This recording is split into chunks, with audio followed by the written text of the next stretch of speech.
নমস্কার। আজ আমি আপনাদের সাথে দুর্দান্ত স্বাদের চিংড়ি মাছ দিয়ে শাপলার রেসিপি শেয়ার করব। দেখে নেওয়া যাক রেসিপি।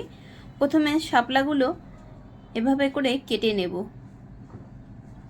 শাপলার গায়ে একটু করে আঁশ থাকে, সেই আঁশটাও একটু এরকমভাবে করে টেনে টেনে বেছে বেছে শাপলাগুলো কেটে নেব। কেটে ধুয়ে শাপলা পরিষ্কার করে রেখেছি।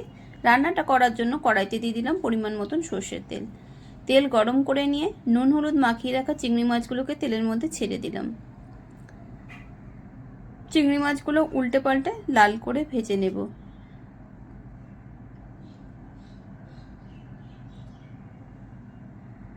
মাছ ভাজা হয়ে গেছে, তুলে নিলাম। ওই তেলের মধ্যে ফোড়ন দিলাম কিছুটা কালো জিরে। ফোড়নটা একটু নেড়ে নিয়ে দিয়ে দেবো ধুয়ে পরিষ্কার করে রাখা শাপলাগুলো।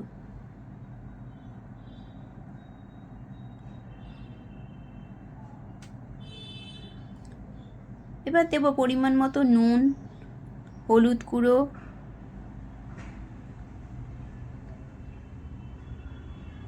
দেব লঙ্কার গুঁড়ো, ঝালটা যে যা স্বাদ মতন দেবেন। দেব পরিমাণ মতন জিরে গুঁড়ো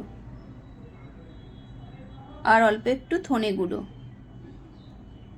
আর দেব কিছুটা রসুন বাটা। রসুন দিলে একটু খেতে ভালো লাগে। এবার ভালো করে নেড়ে সব মিশিয়ে দেব। শাপলায় আমি এক্সট্রা করে কোনো জল ব্যবহার করব না, কেননা শাপলার থেকেই অনেকটা জল নিজে থেকেই বেরোবে। নেড়ে ভালো করে মিশিয়ে নিলাম। এবার ঢাকা দিয়ে কিছুক্ষণ রেখে দেব।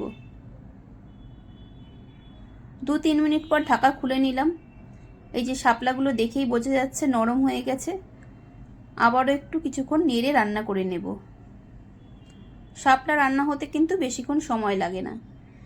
এবার দিয়ে দেবো পরিমাণ মতন কিছুটা চিনি আর ভেজে রাখা চিংড়ি মাছগুলো। এবার নেড়ে চেড়ে ভালো করে সব মিশিয়ে নেব। রেসিপি দেখে ভালো লাগলে লাইক, কমেন্ট, শেয়ার অবশ্যই করবেন। আর নতুন বন্ধু হলে বন্ধু হয়ে পাশে থাকার অনুরোধ রইল। রান্না হয়ে গেছে শাপলা। এবার কিছুক্ষণ গ্যাসের ফ্লেম অফ করে রেখে দেব, তারপর আবার পরিবেশন করে নেব। এভাবে আপনারা বাড়িতে রান্না করে অবশ্যই খেয়ে দেখবেন গরম ভাতের সাথে। আশা করছি আপনাদের ভালো লাগবে। খুব শীঘ্রই দেখা হবে নতুন কোনো ভিডিওতে। সবাই ভালো থাকবেন, সুস্থ থাকবেন।